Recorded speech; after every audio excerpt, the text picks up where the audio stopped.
Hey friend, Roger Christofferson here again with another first listen review. And this is one of those albums I have not listened to in a very long time. It is the reissue of Dire Straits' biggest album they had, Brothers in Arms.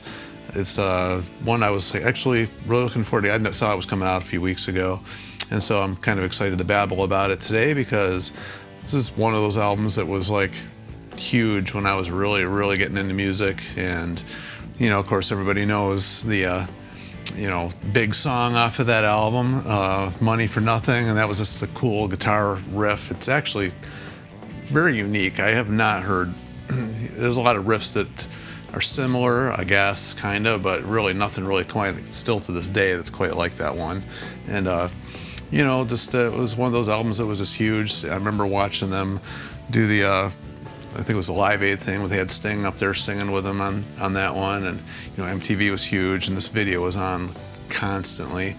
However, it also had the one of the other songs on here that I thought was one of my least favorites, but I knew of Dire Straits, and but this was the album that I got that made me want to go back and like listen to the earlier stuff, and everybody knew Sultans of Swing and whatever, but they didn't become huge until this album, so I was kind of looking forward to it. After I got it, I was kind of bummed to see that there was really no outtakes or alternate versions or anything like that. In fact, the mix on here, I believe, is, from what I've read and what I can see on here, it looks like it's just the 1985 version of it, which is fine. I really haven't listened to this in a long time, so I wouldn't have known. I'd have to go back and find my original version if I even know where it is at this point and re-listen to it. But the one really cool thing about it is there's 2 extra CDs of them playing San Antonio Live in '85, and that I was really looking forward to listening to. But I actually didn't do what I normally do and go to the bonus stuff here. I actually sat down and went right through from beginning to end. And this actually isn't my favorite Dire Straits album, but it does have my favorite Dire Straits song on it, which I know it's kind of a simple song, but it's, for whatever reason, I just absolutely love the song, and it's So Far Away.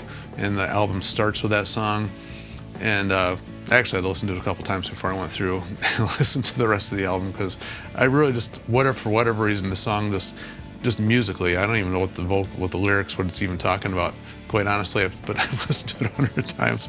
But musically, it just, I don't know, moves me. So anyway, that's one of my favorites there, and I really like Mark Knopfler's playing, and his I know some people don't like his vocals, but I find them quite soothing. So I listened through the whole thing, and I made a joke about, it's got one of my least favorite songs on it too, which is actually Walk of Life. I don't know what it is.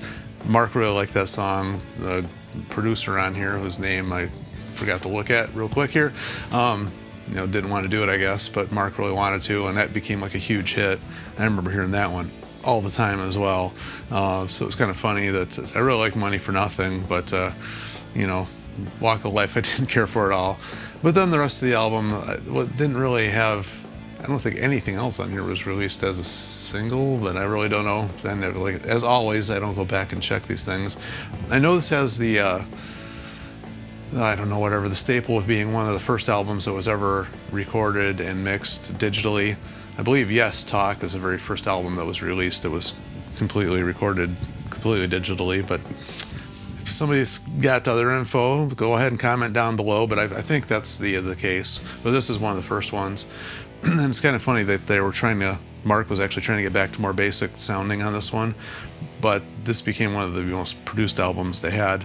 In fact, the only thing that negative about this, slightly at all, is the drums. They're so electronic sounding. That's it's got that Simmons sound all over it, and the live stuff on here does as well.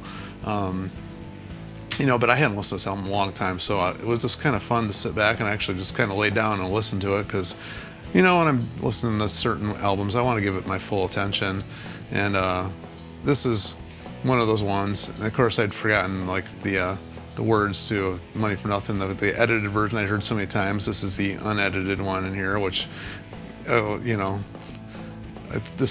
that being like a big deal back then.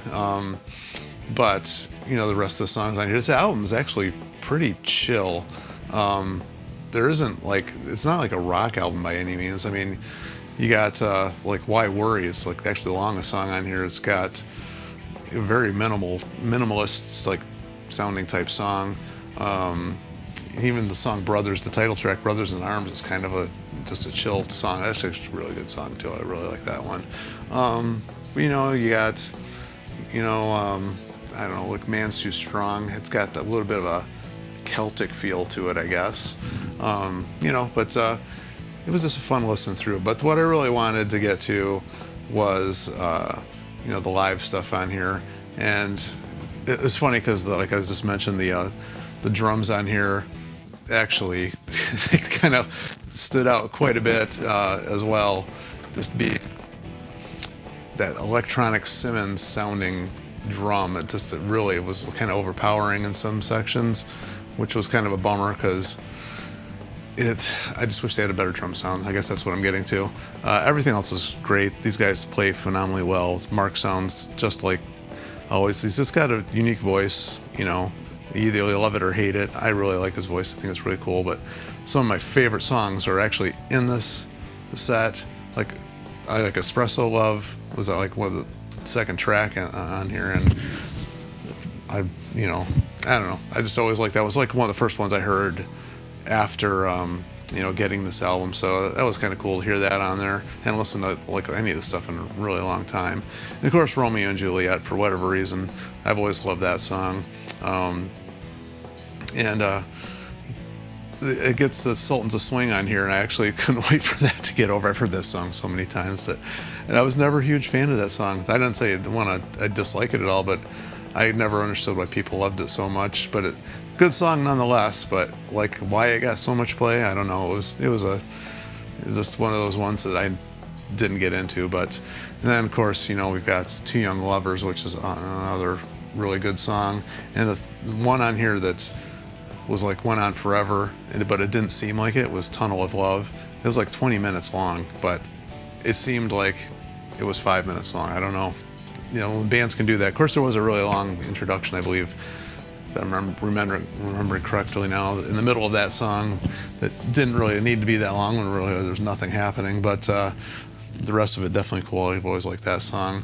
And then, of course, Brothers in Arms was on here as well, and then you get Solid Rock, which is probably one of the more upbeat rock songs that they do, if you even want to call it that, and then ends with Going Home.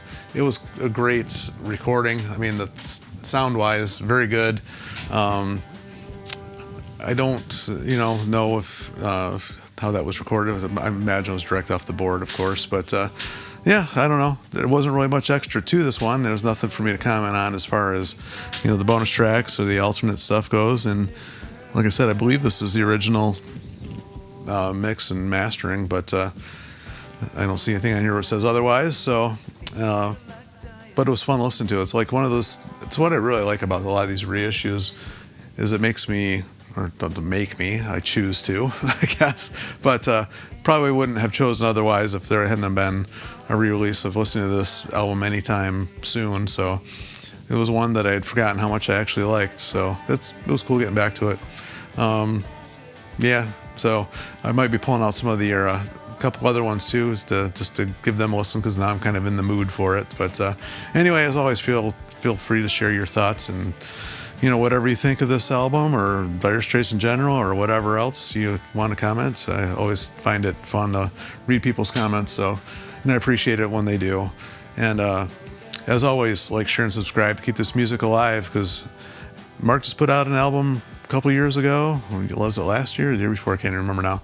And if they're going to dig out some stuff out of the vaults, I'd really love to hear it from these guys. So until then, we'll see you.